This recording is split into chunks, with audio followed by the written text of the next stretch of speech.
El Gobierno decreta el estado de alarma en España por la crisis del coronavirus. Es una epidemia de salud pública sin precedentes. La primera línea la forman los profesionales de la salud, nuestro escudo frente al virus. Todo el sistema está súper saturado. Estábamos rondando las 500 camas de UCI, pero ahora estamos ya cerca de transformamos creando el triple de camas de UCI.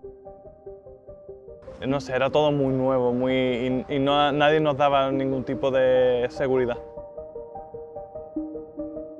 Que se muera gente todos los días es bastante durillo. Y ha sido mucho en muy poco tiempo.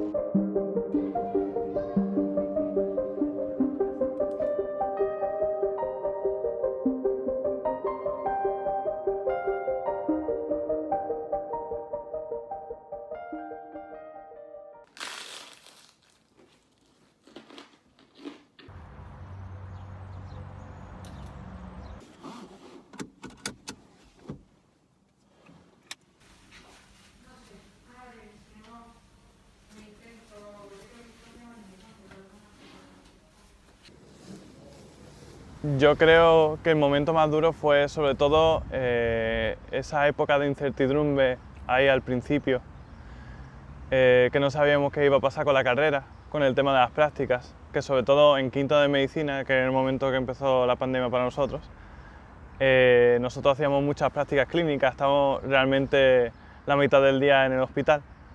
Y entre eso de no poder hacer las prácticas de, por ejemplo, unas asignaturas que más me gustaban, que era pediatría, que tenía mucha curiosidad, y no saber qué iba a pasar con el tema de las notas, los exámenes y eso, pues me tenía un poco estresado. Pues yo creo que como a mucha gente, el tener esa poca esperanza de que las cosas vayan a mejorar y la incertidumbre, sobre todo la incertidumbre y el no tener algo por lo que ilusionarte, porque no podemos, todo lo que antes nos divertía o que nos hacía, pues decir, bueno, ahora aprieto, pero después voy a tener esta recompensa, pues ya esas recompensas no las puedes planear, porque claro, un poco como decepción, el tener esa decepción continua y poca esperanza. Pues, a ver, sobre todo en el servicio de la UCI, gente que llegaba muy mal, y intubada, que no se podía mover, le salían heridas y todo por estar tanto tiempo encamado. Luego el tuber que se recuperaban poco a poco, que empezaban a hablarte cuando antes no podían hablar y te agradecían todas esas cosas, pues es algo malo, pero con esas cosas sí que te motiva un poco más. Uno de los momentos así más duros de la pandemia, que más fue al final y todo eso, fue en diciembre, que mi abuela pues también se puso mala porque tenía un cáncer de esófago recién descubierto y realmente, o sea, ya lo duro que es decir la situación es no poder ver tanto a tus familiares y todo eso cuando estás en esa situación. Y eso lo he visto yo reflejado en las prácticas clínicas muchas veces de pacientes que están verdaderamente malos y no tienen toda la visita que podría tener. Es verdad que sí que existe la excepción de que los pacientes cuando están muy malos pues sí que pueden tener visitas y eso, pero los pacientes que a lo mejor no están tan terminales o sí que tienen algún tipo de solución y no tienen tanta visita, también es importante. Entonces eso me ayudó a ver un poco en perspectiva y poder empatizar más con los pacientes que veo cada día. Estaba yo en la sección de críticas de urgencia y había un hombre que ya estaba ahí de antes de que yo llegara y había llegado por un ictus hemorrágico, que eso ya es terminal. Te queda ya poco tiempo de vida, encima no reacciona a estímulo, no eres consciente, porque si te afecta el cerebro ya poco puedes hacer. Y entonces la médica que estaba en ese momento con ese paciente y que lo había llevado desde que entró, decidió que entraran sus hijos, que estaban fuera, porque en esos casos obviamente se deja entrar a la familia, sobre todo teniendo en cuenta que era un espacio limpio, que no había COVID.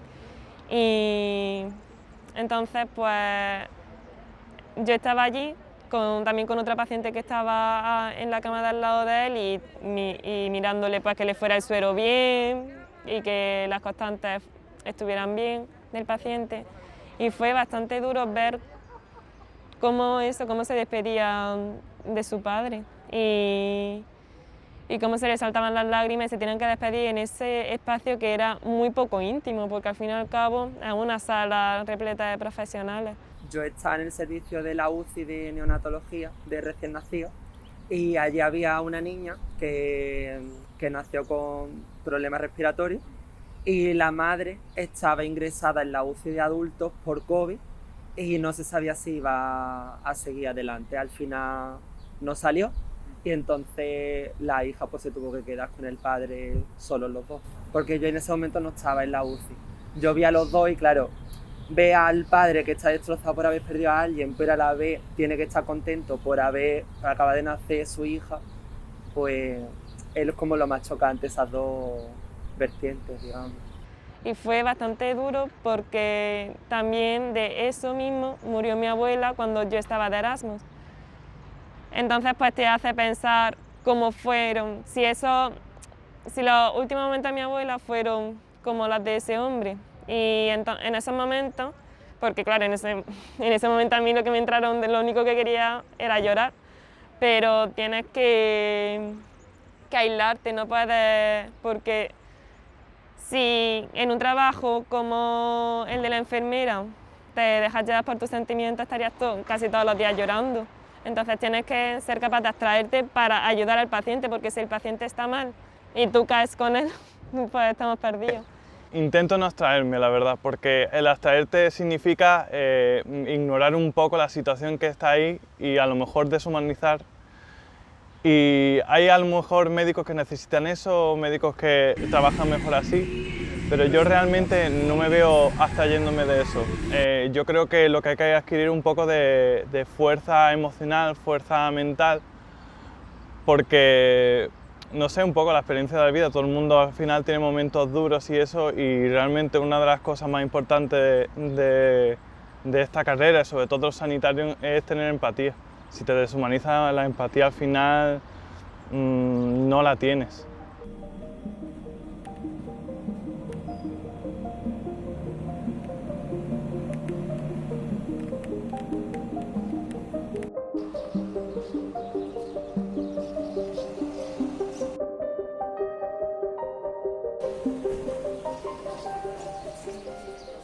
Que se acuerden de todas las gracias que dieron a los sanitarios durante los meses más duros de la pandemia y que no se olviden de todas las secuelas que ellos arrastran, y que la sanidad no es solo el COVID, hay muchísimas otras enfermedades que se han dejado de atender y que siguen estando ahí. Y la gente se sigue muriendo también de eso. Por ejemplo, estar tú tan malito y que te den la mano, o que estés sin contacto con nadie y que te apoyen, que te escuchen, que tú sientas que te escuchen, yo creo que es bastante. Y al fin y al cabo, aparte de todas las técnicas, toda la medicación y tal, es nuestra labor también el escuchar, el apoyar en situaciones difíciles. Entonces sí creo que es una profesión imprescindible. Que realmente la sanidad lo que busca, y los médicos y los sanitarios en general, buscamos cuidaros, pero los primeros que tenéis que cuidaros sois vosotros. No es solamente en este tiempo de pandemia, de respetar los límites, ponerse la mascarilla, vacunarse porque es muy importante, sino que también existen más campos dentro de la salud. Hay que cuidarse de salir a caminar, hacer deporte, comer bien, ese tipo de cosas se nos olvida y al final es muy importante. Entonces, si os cuidáis a vosotros mismos, estáis cuidando a vuestra propia familia y estáis cuidando del sistema y de la sanidad en general. Así que, por favor, cuidaros.